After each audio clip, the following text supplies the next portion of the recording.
Merci à tous pour être revenus dans l'amphithéâtre et assister à la dernière table ronde que je vais avoir le plaisir d'animer sur le thème des technologies associées et infrastructures.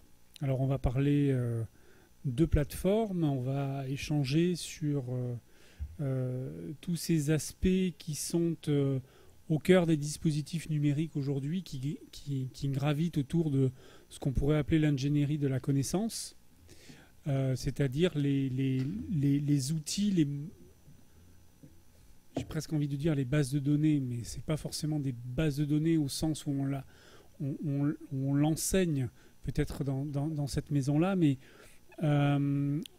aujourd'hui, beaucoup de dispositifs sont accessibles sous la forme d'API, sous la forme de portails, sous la forme de logiciels qui viennent peupler nos navigateurs Internet et nos ordinateurs pour nous donner accès à de l'information, pour venir nourrir des dispositifs de lecture diverses et variés.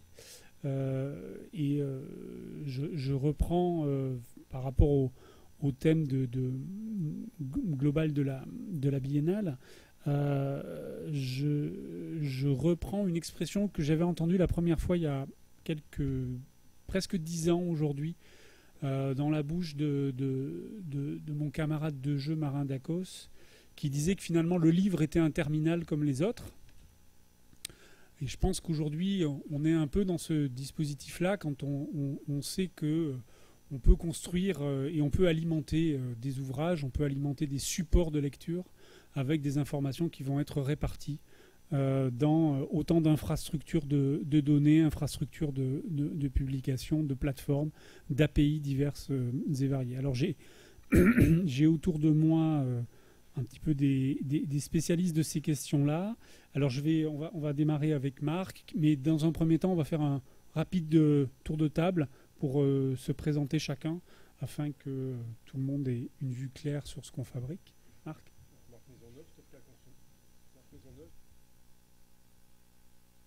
Oui. Voilà, c'est bon là ce coup-ci. Marc Maisonneuve, Tosca Consultant. Tosca est un cabinet de conseil en système d'information pour bibliothèque. Voilà.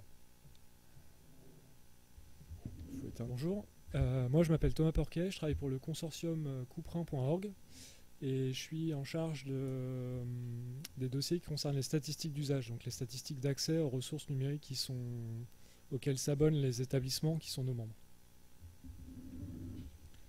Bonjour, je m'appelle Laurent Schmitt, je suis responsable du département projet et innovation de l'INIST, donc l'Institut de l'information scientifique et technique du CNRS.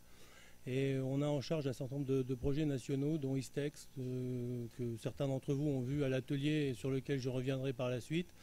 Mais aussi on travaille avec mon camarade de droite sur une plateforme qui s'appelle EasyMesure, qui a pour but d'agréger toutes les statistiques d'usage qui peuvent être produites à droite à gauche par les établissements, pour essayer d'en avoir une vision un peu plus globale et un peu plus nationale.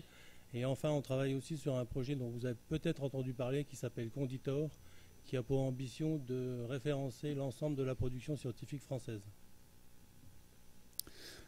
Merci à tous les trois. Donc Marc, on va démarrer. Entendu. Donc moi je vais vous parler d'un sujet un petit peu particulier. Enfin, je ne sais pas si je suis vraiment dans le droit fil de ce qui s'est dit jusqu'à maintenant, mais enfin bon, je me lance.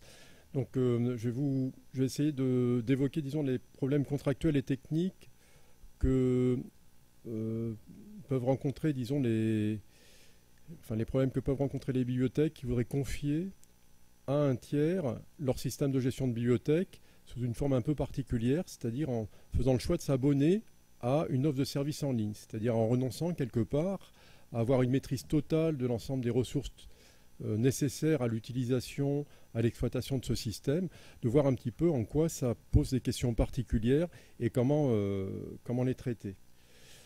Donc si on revient au mode habituel d'exploitation d'un système de gestion de bibliothèque, pour pouvoir exploiter son système de gestion de bibliothèque, on a besoin d'un logiciel. Donc généralement, on lance une consultation, on le choisit, et ensuite, soit on a un produit open source, soit un logiciel sous licence qui nous est fourni par un éditeur.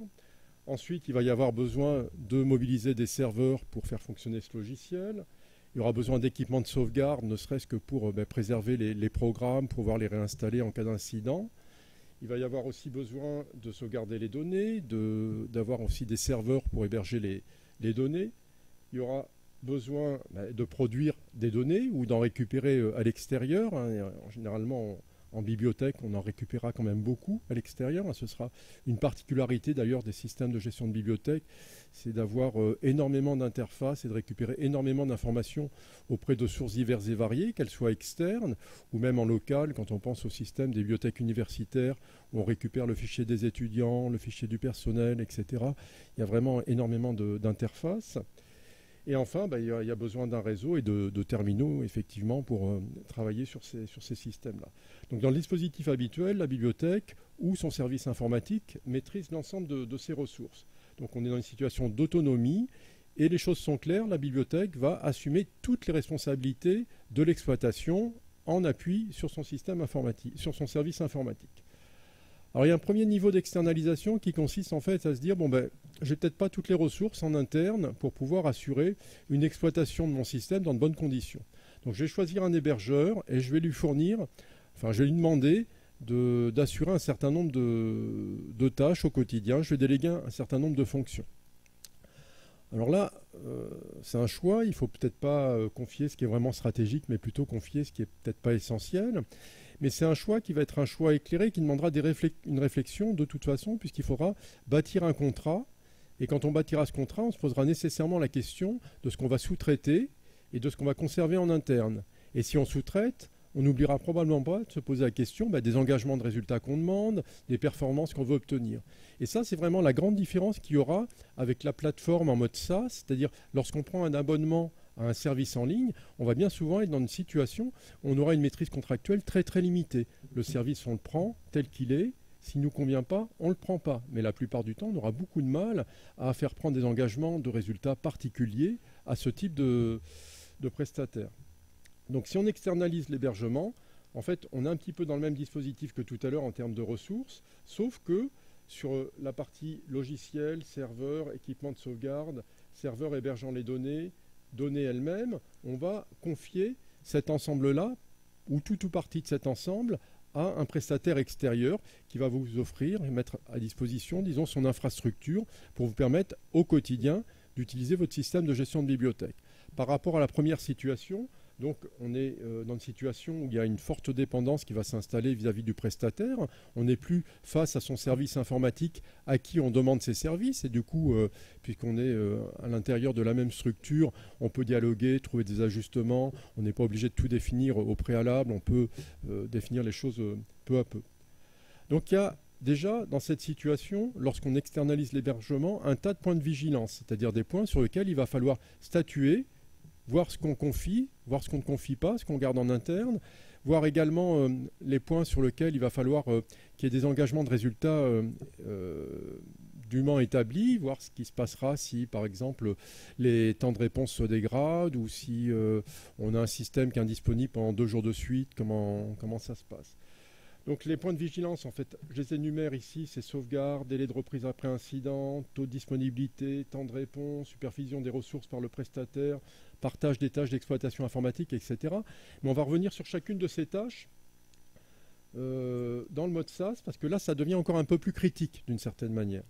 Alors pourquoi ça devient un peu plus critique?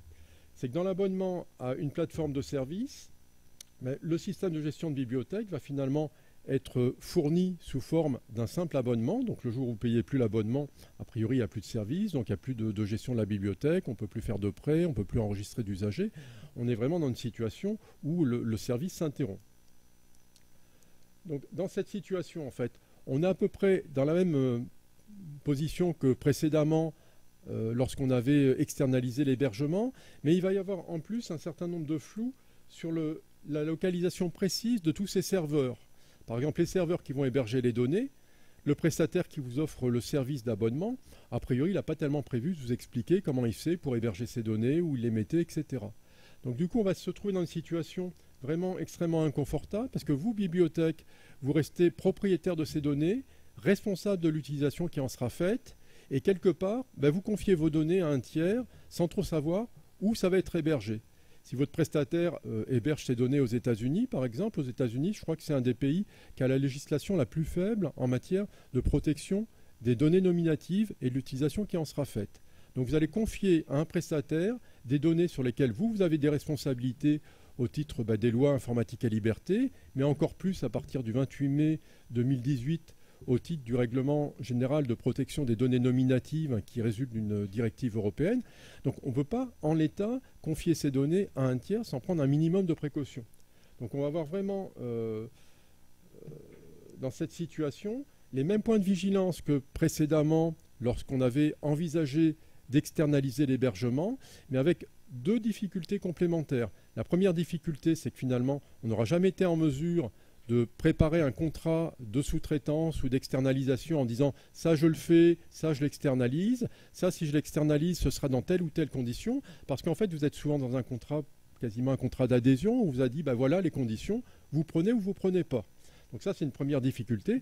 Et l'autre difficulté, c'est qu'il y a des obligations légales qui pèsent sur vos épaules en tant que service public, et il faut que vous preniez un certain nombre de précautions pour que les données que vous allez confier à ce tiers et à ses sous-traitants, parce qu'il y aura effectivement des sous-traitants dans la plupart des cas, mais il faut que vous preniez les dispositions pour que ces données soient bien utilisées, qu'il n'y ait pas d'utilisation déviante. Donc, pour illustrer le fait que c'est un sujet d'actualité pour les bibliothèques, là je reprends sur ce schéma et il y aura en annexe une liste détaillée qui illustre les chiffres qui sont donnés ici, sur, disons, 126 solutions techniques disponibles sur le marché français en matière de logiciels métiers pour bibliothèques.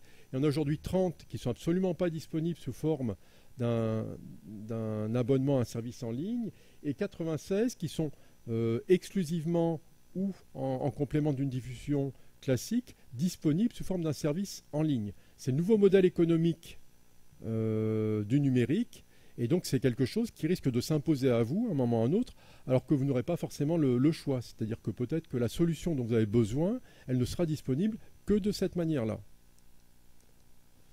Donc sur les avantages du mode SaaS, c'est qu'on a une meilleure visibilité du coût total de possession. Donc on voit très bien ce que coûte l'abonnement mensuel à un service en ligne. On a simplement ensuite à rajouter des coûts d'accès au réseau et quelques coûts limités d'infrastructure, ces terminaux qu'on utilise, les imprimantes, le réseau local. Ça se déploie très vite.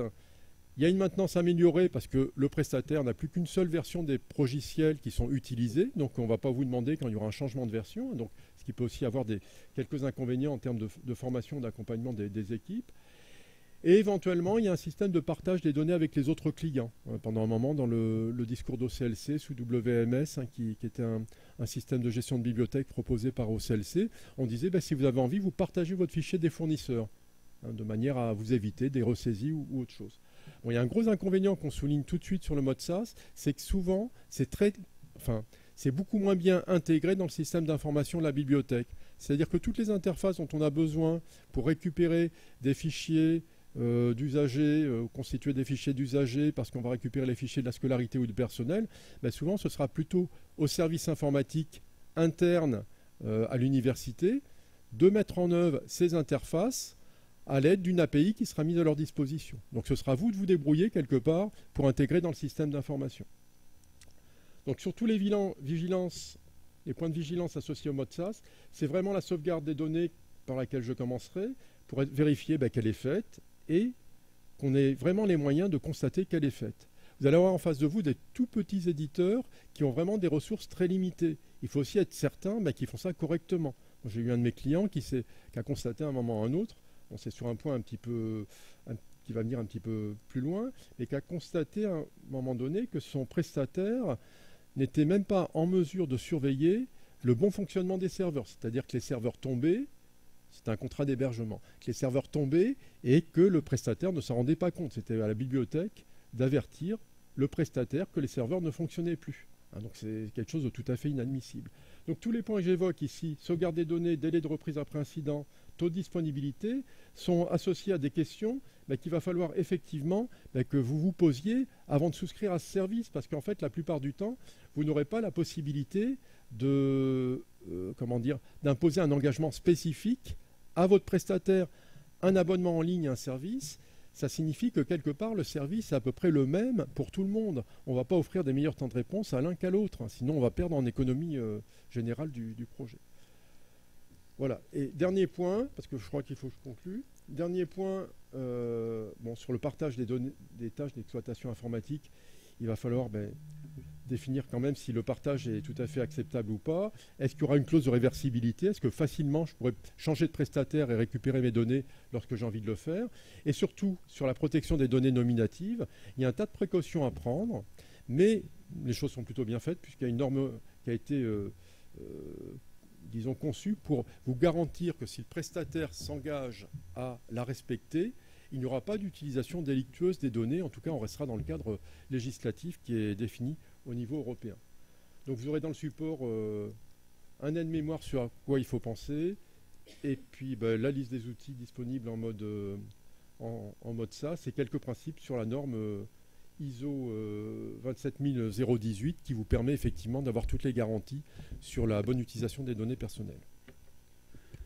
Merci beaucoup Marc. Alors là en fait on a commencé à voir un petit fil rouge arriver, c'est-à-dire qu'on voit bien que quand on est dans une démarche d'externalisation d'un système d'information, bon évidemment il y a des questions à se poser, ça vous l'avez compris, mais on voit bien qu'on peut se retrouver dans le cas où on va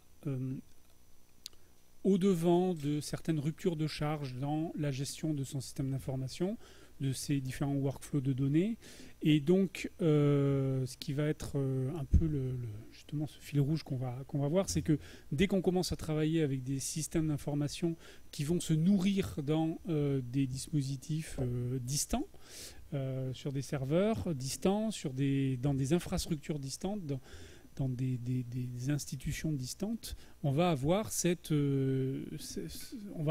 enjeux de la gestion des ruptures de charge. Donc rupture de charge organisationnelle, rupture de charge documentaire, rupture de charge technologique et évidemment des ruptures de charge qui vont être des ruptures de charge dans le changement des technologies qui nous permettent d'accéder à l'information. Et Laurent va peut-être en dire un mot sur les briques technologiques qui ont été utilisées autour d'Istex, mais il faut, si possible, anticiper ces ruptures de charge dans tous les aspects de la gestion de son système d'information. Laurent ? Bonjour à tous. Ça marche pas. Rebonjour à tous. Et merci aux organisateurs de la Biennale d'avoir permis à Claude Niederlander et à moi-même de vous parler de la bibliothèque numérique Istex. Permettez-moi juste, avant de commencer, d'avoir une petite pensée émue pour M. Raymond Bérard, qui a été directeur des études ici à l'ENSID de 2001 à 2004, qui par la suite a été directeur du Centre technique du livre de l'enseignement supérieur, puis de l'ABES, l'Agence bibliographique de l'enseignement supérieur, que vous connaissez sûrement, puis enfin de l'INIST, du CNRS, et qui est aussi à l'origine de ce projet et de cette plateforme.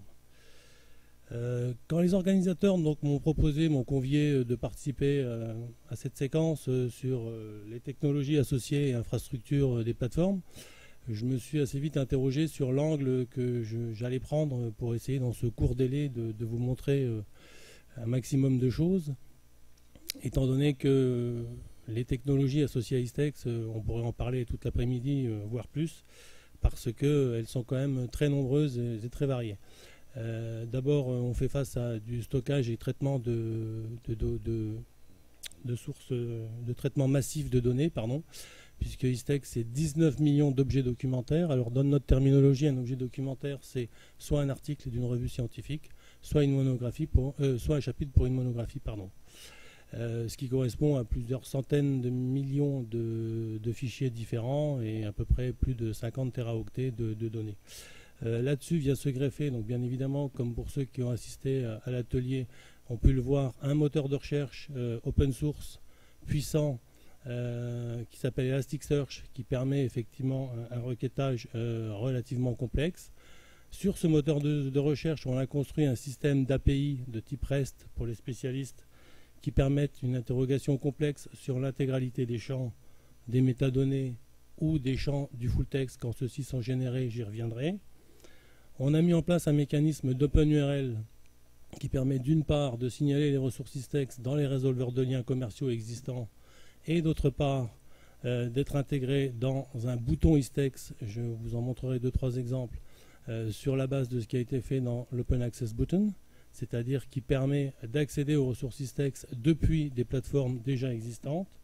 On utilise des formats standardisés. On a essayé de standardiser l'ensemble des données, puisqu'Istex, c'est 19 millions de documents, c'est 18 ou 19 corpus différents provenant d'éditeurs différents, avec des formats différents. Donc on a essayé d'homogénéiser, de standardiser, de normaliser tout ça à travers deux formats, MODS pour les métadonnées et la Text Encoding Initiative pour tout ce qui est le full text. Enfin, on utilise des techniques de machine learning pour essayer de faire un petit peu d'enrichissement sur les données, c'est-à-dire de faire apprendre à un logiciel des choses avec des corpus qu'on appelle corpus d'entraînement, pour après le faire appliquer sur des corpus sur lesquels il ne s'est pas entraîné pour produire des choses de type, par exemple, des entités nommées.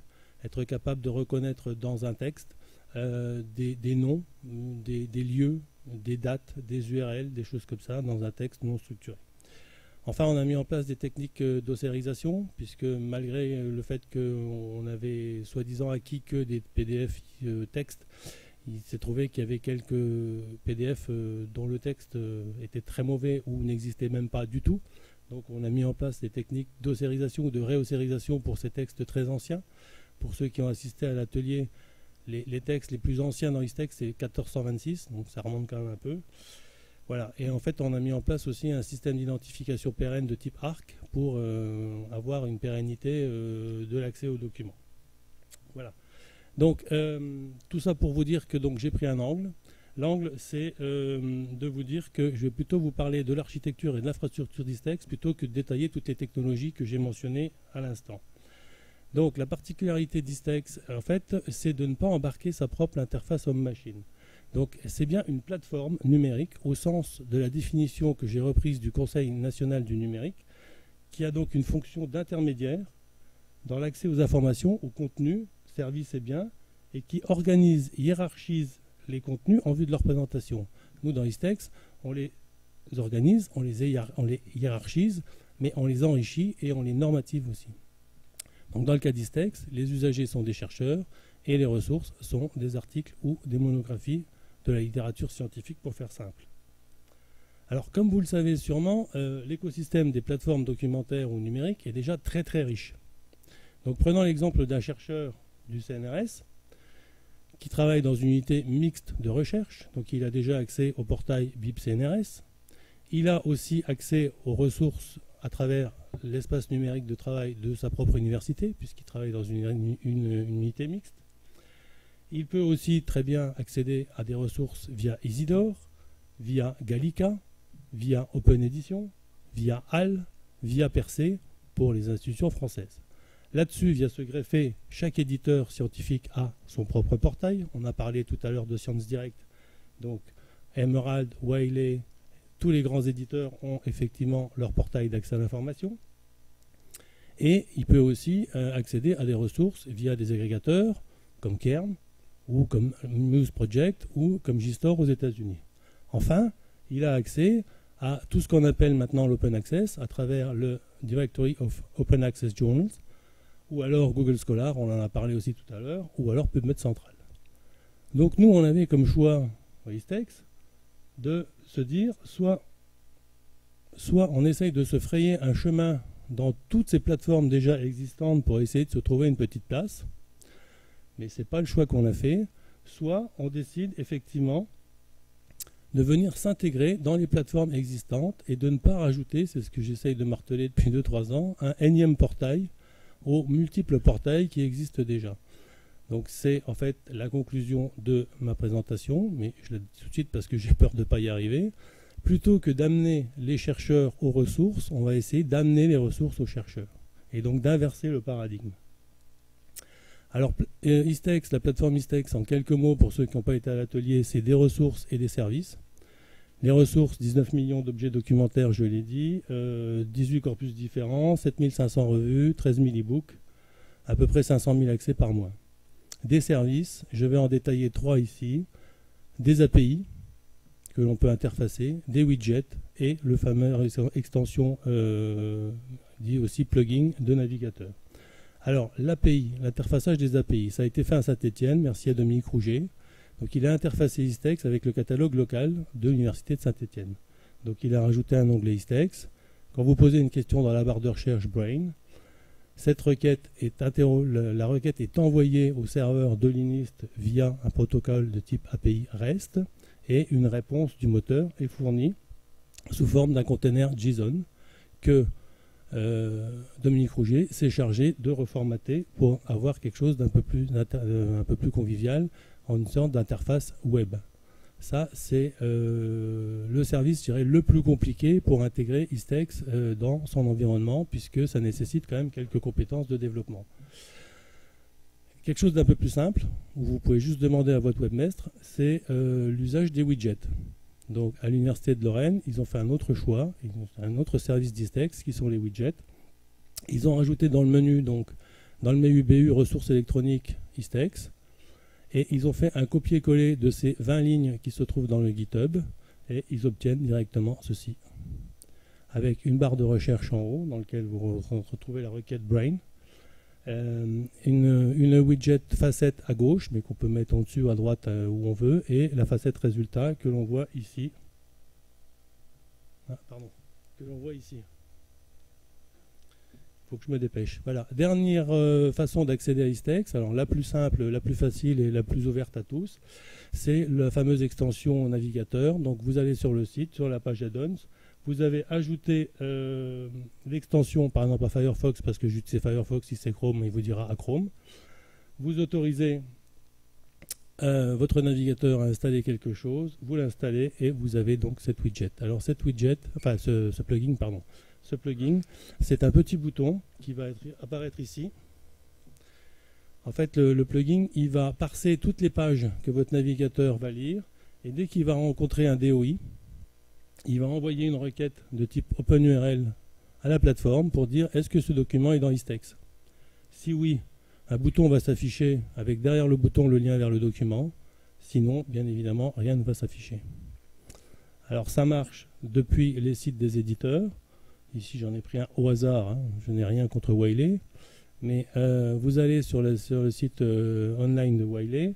Soit en cliquant sur le PDF, vous avez le choix de l'acheter avec les différents tarifs qui sont affichés ici, soit avec le bouton Istex. Ah, pardon, j'ai cliqué trop vite. Soit avec le bouton Istex, vous cliquez, et si vous êtes ayant droit, bien évidemment, parce qu'il y a un contrôle d'accès à travers la fédération d'identité, des choses comme ça, donc il faut être membre de l'ESR, soit chercheur, soit enseignant-chercheur dans une université ou dans une EPST, vous avez accès aux documents directement depuis votre environnement. Ça marche aussi depuis Google Scholar, comme Claude l'a montré. Donc là, ça ne marche pas avec les DOI, ça marche avec l'OpenURL, fonctionne sur le titre, les auteurs, la première page et les dernières pages. Vous avez le bouton quand il s'affiche et quand ça match avec la base Istex. Et enfin, ça marche aussi sur des sites très généralistes comme Wikipédia. En fait, ça marche depuis n'importe quel site qui expose un DOI, pour faire simple. Voilà, ce qu'on a voulu, c'est inverser le paradigme, c'est-à-dire plutôt que dire aux chercheurs, venez ici pour trouver Istex, on a dit, on va vous amener Istex directement dans les écosystèmes que vous utilisez habituellement. Voilà, je vous remercie, je voulais remercier toutes les équipes qui ont travaillé sur ce projet et remercier les partenaires qui sont cités ici. Vous avez donc le site web ici pour plus d'informations et un adresse mail pour nous contacter pour avoir plus d'informations ou discuter avec nous. Merci Laurent. On va passer, Thomas s'installe. Donc on voit que l'information vient de plus en plus directement dans les sites. Et donc faut effectivement en tenir compte dans le pilotage des systèmes d'information qui donnent accès. Et il y a un enjeu de formation, il me semble, assez intéressant aussi derrière, parce que finalement les professionnels de l'IST qui sont en bibliothèque universitaire, je pense en particulier, mais même dans les laboratoires, doivent être amenés à expliquer l'utilisation du plugin, etc. Donc derrière, il y a, en termes d'appropriation de ce genre de dispositif, il y a un enjeu. Voilà. Oui, c'est prévu en 2018, on va faire une sorte d'Istex Tour où on va aussi aller à la rencontre des usagers plutôt que d'attendre qu'ils viennent nous voir. pour essayer de rejouer ces différentes démonstrations et présentations dans les universités et dans les OPST qui le souhaiteront. Alors, du coup, il y a un enjeu pour suivre les technologies là aussi derrière. Thomas, alors. Oui, bonsoir. Donc moi je vais aller assez vite parce que c'est la fin de la journée, je suis fatigué et qu'en plus on a un atelier demain à 14h15.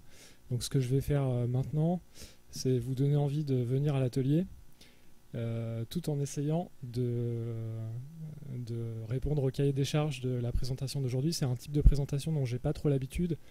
Donc si je bafouille, je vous prie de m'excuser par avance.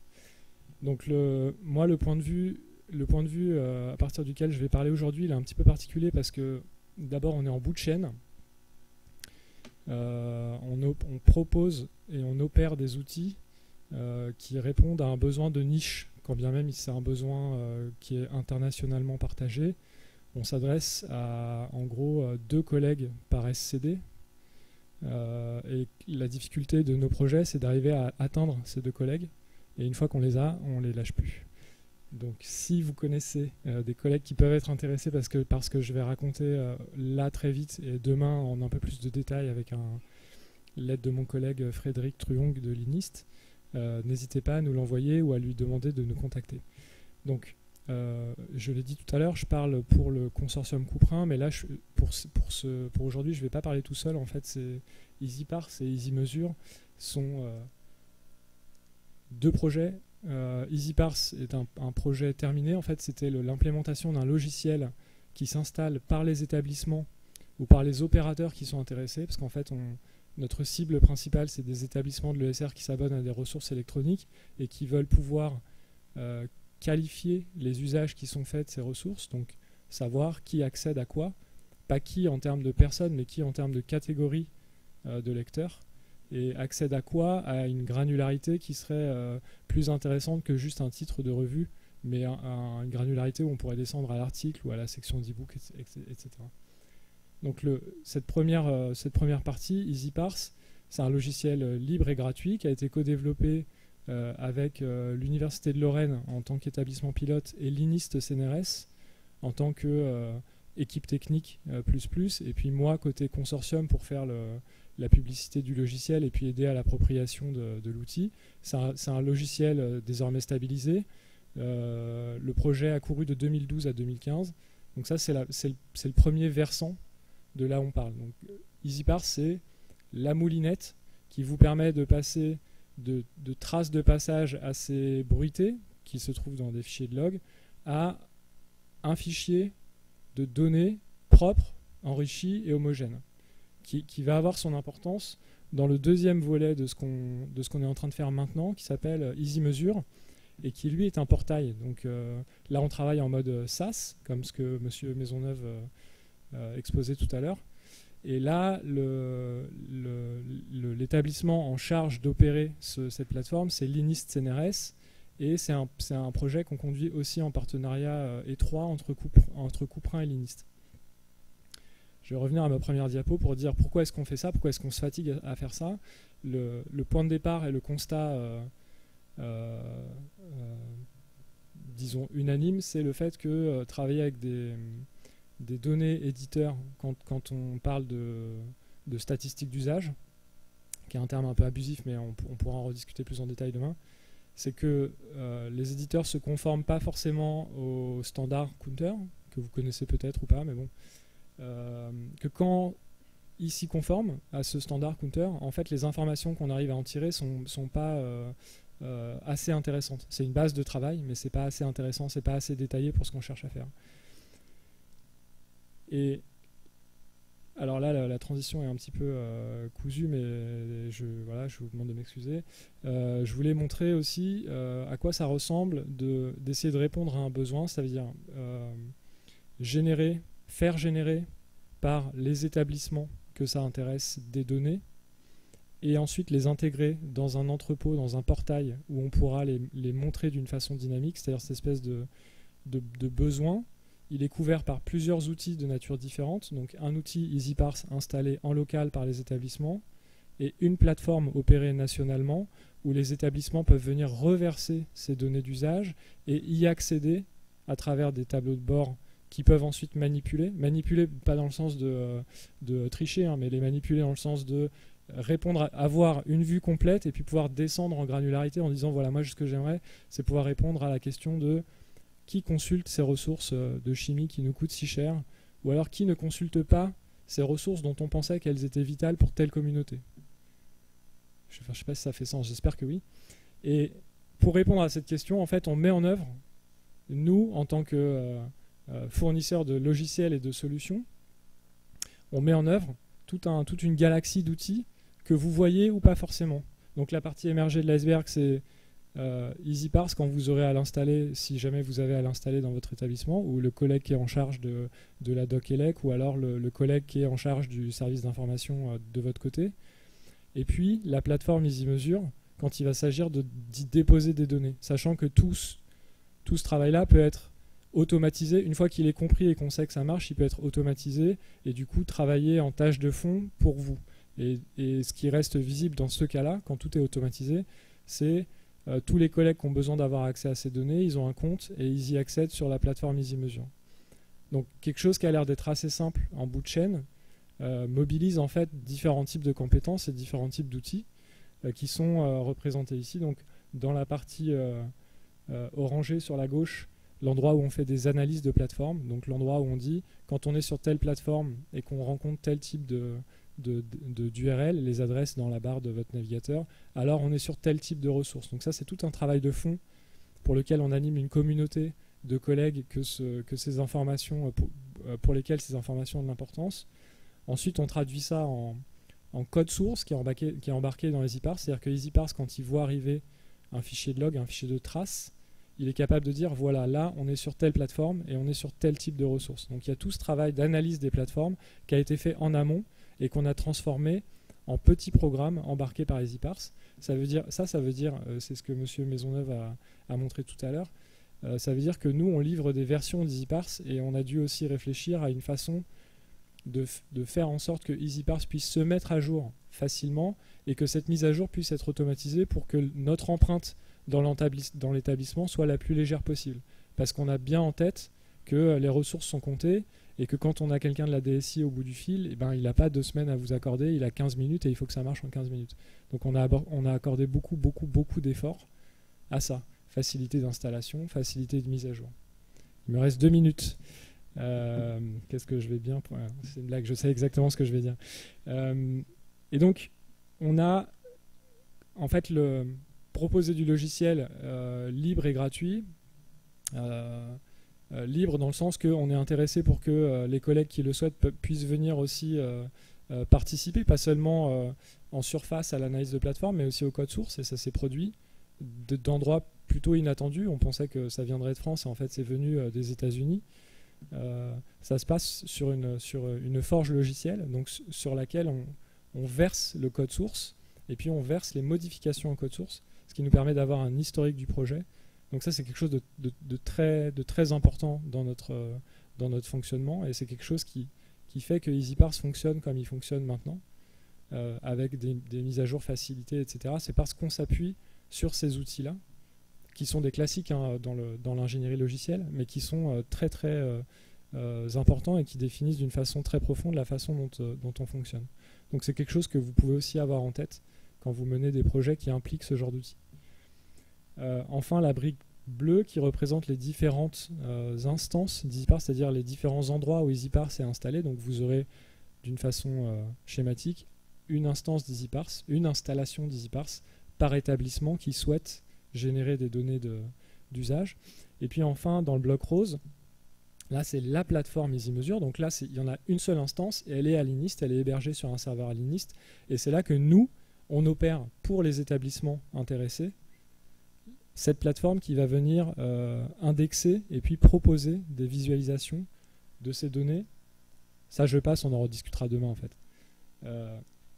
Qui nous permettra de proposer ce que vous voyez en bas de l'écran là, des tableaux de bord sur lesquels vous avez la main. C'est-à-dire que chaque établissement qui utilise EasyParse pour produire des données peut reverser, n'est pas obligé mais peut le faire, et accède à ces données sous une forme graphique, dynamique, extrêmement pratique en fait. C'est ce qui manquait à EasyParse et c'est ce qu'on avait en tête quand on faisait EasyParse, c'était d'arriver à ça. Donc maintenant on a une chaîne complète qui nous permet d'aller de fichiers de traces bruités à des tableaux de bord dynamiques, sachant que les utilisateurs ont la main à toutes les étapes de la chaîne. Voilà, en quelques mots, à quoi ressemblent les projets EasyParse et EasyMeasure. J'espère que c'était schématique mais compréhensible. Pile. Alors, bravo. Merci Thomas pour. Alors, j'ai une question là qui pour un peu débattre. On a un petit quart d'heure pour ça.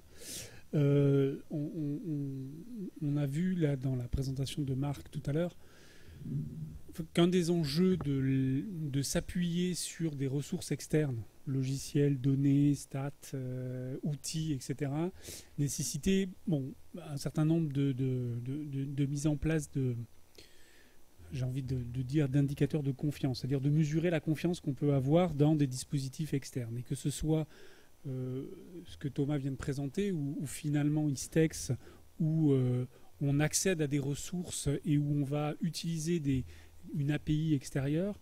Quels sont là dans les deux cas, Thomas et Laurent,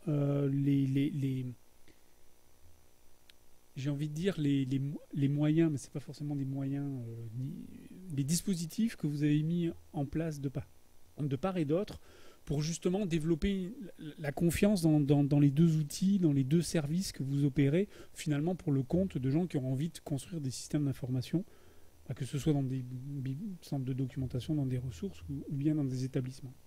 Je peux commencer à répondre puisque j'ai un micro et pas Laurent.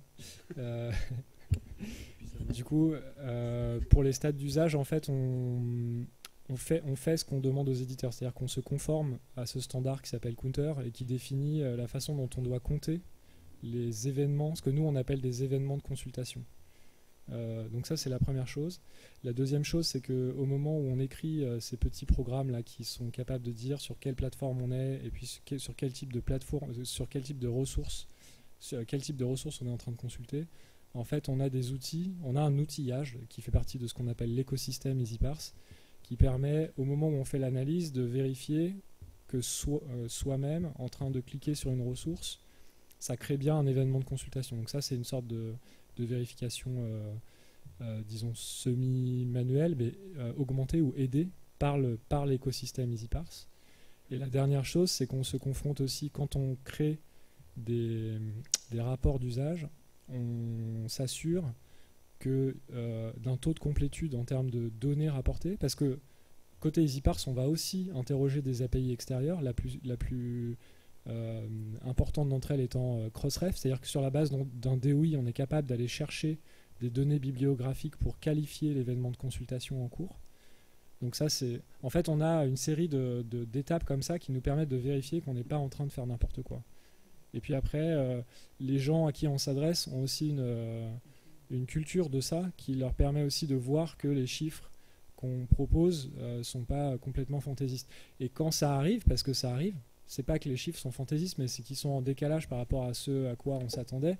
On a la main sur tous les endroits de la chaîne où on peut avoir une influence sur qu'est-ce qu'on est en train de calculer. Donc, est-ce qu'on a oublié quelque chose? Est-ce que les bases de connaissances sur lesquelles on s'appuie pour déterminer ce qu'on est en train de consulter sont complètes? Est-ce que l'éditeur a changé sa plateforme d'une façon plus ou moins conséquente ou silencieuse, discrète, disons? Donc, on a ces étapes de vérification. Et puis, je peux peut-être dire un mot sur le fait qu'on fait tourner EasyParse en fait sur Istex. Donc là, on a pu constater. Donc EasyParse n'est pas seulement utilisable dans un contexte de trafic sortant, c'est-à-dire de l'établissement vers des ressources, mais il peut aussi fonctionner en trafic entrant, c'est-à-dire de l'extérieur vers des ressources. Donc en mode, EasyParse pourrait être utilisé par un éditeur. Donc là, en l'occurrence, l'éditeur serait Istex. Istex fait tourner EasyParse et utilise... EasyParse utilise aussi Istex pour enrichir ses propres événements de consultation Istex.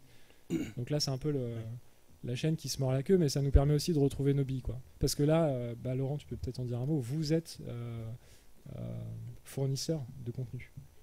Oui, on pourrait éventuellement se considérer comme un agrégateur de contenu, plus qu'un éditeur, puisqu'en fait, on n'édite rien du tout. On récupère des contenus qui viennent de différents éditeurs scientifiques et on travaille un processus d'agrégation pour avoir une bibliothèque numérique standardisée, normalisée, et qui permet à l'utilisateur effectivement d'avoir qu'une seule requête plutôt que d'interroger la plateforme de Pierre-Paul Jacques.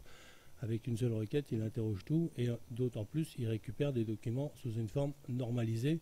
On l'a vu pour les métadonnées, pour le MODS ou le TEI. Si par la suite, il veut derrière ça enchaîner sur des travaux, par exemple de text et data mining, il n'a aucune reconversion à faire. Enfin, de nouveau conversion de données, au sens reconversion, au sens conversion nouvelle de données, puisqu'en fait, on a un format pivot pour tout.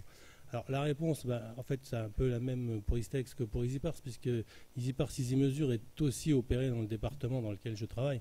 Donc c'est très très lié, comme l'a dit Thomas. Et on utilise, nous, EasyParse, à la fois pour les statistiques d'usage des portails BIP CNRS, qui donnent accès au courant, et pour la mesure des usages de Distex, qui donne accès aux collections rétrospectives. Donc effectivement, il y a un lien très très fort entre EasyParse, EasyMesure et Istex. Voilà.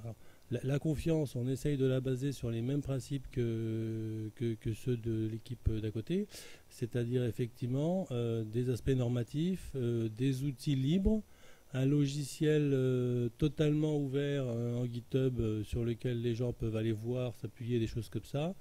Et je rajouterai aussi dans Istex qu'on a pris le parti depuis le début de ne jamais rien retirer. C'est-à-dire qu'à chaque fois que, par exemple, on rajoute un format TEI à un document XML existant, c'est pas à la place d'eux, mais c'est en plus d'eux. Donc, en fait, les données qui arrivent ne sont jamais perdues. Elles peuvent être enrichies, on peut en ajouter, mais en aucun cas, on ne retire des choses. Donc, la base continue à s'enrichir et à augmenter aussi par elle-même au-delà des acquisitions.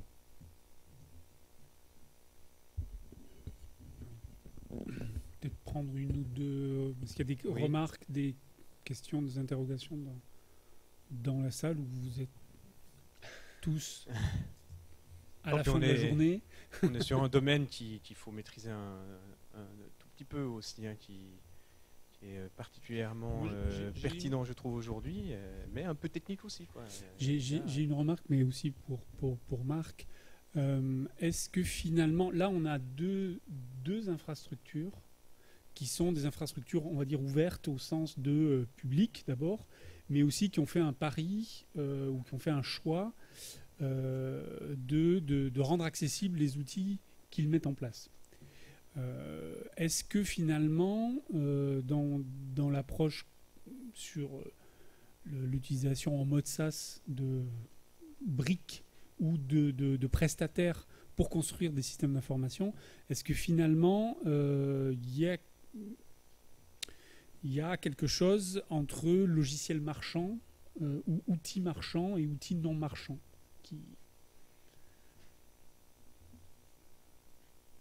je ne sais pas comment répondre.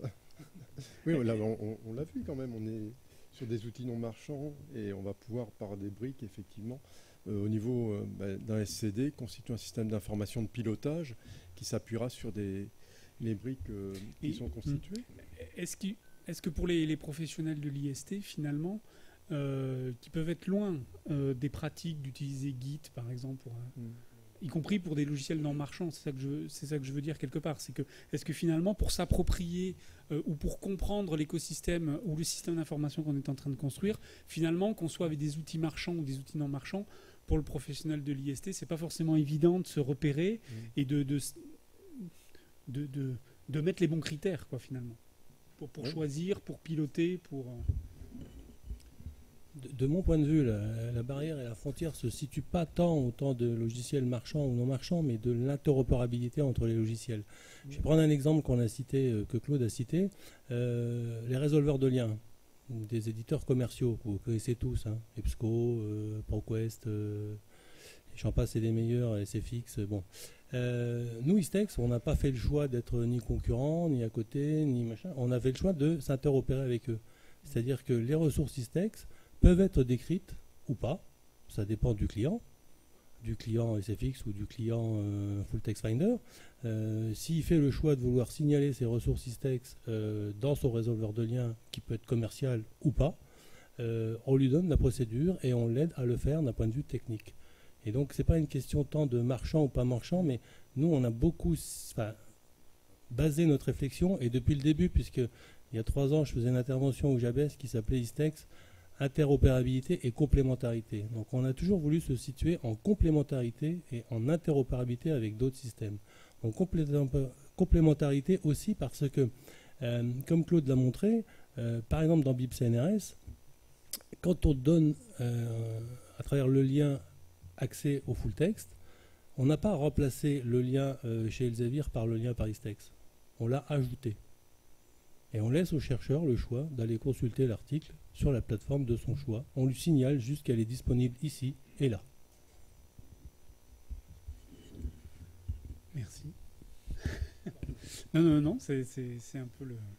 Est-ce qu'il y a des remarques, des questions? Non? Bon, je vous invite à... Voilà, merci à tous. Je remercie tout le monde. Merci beaucoup.